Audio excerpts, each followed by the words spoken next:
স্বাধীনতা দিৱস 15 আগষ্টৰ এটা বিশেষ দিন।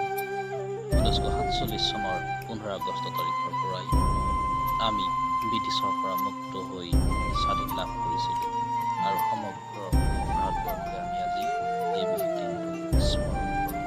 আমাৰ বিদ্যালয়েও আজি তাৰ ব্যতিক্ৰম নহয়।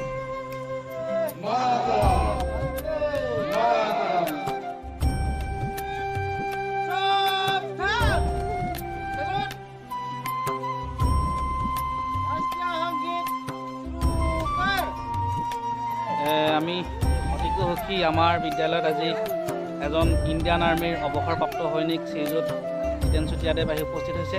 গতিকে তেখেতৰ পৰা আজি স্বাধীনতা দিৱসৰ দুআষাৰ অনুভৱ জানিব বিচাৰিছোঁ। কেনেকুৱা লাগিছে আজি? আজি ভাল লাগিছে। জয় হিন্দ।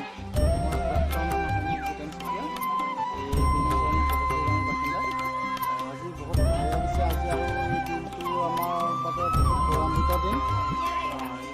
এই দিনটোতে আমি ভাৰতৰ একোজন নাগৰিক হিচাপে স্বীকৃতি প্ৰদান পাইছিলোঁ।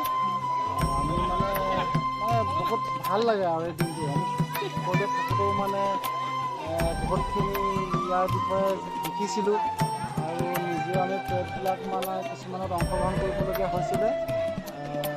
আৰু এই দিনটো ভাল লাগিছে। ধন্যবাদ। ঠিক আছে। গুটি বৃক্ষৰোপণেৰে আজি দিনটোক আদৰিবলৈ চেষ্টা কৰিছিলোঁ।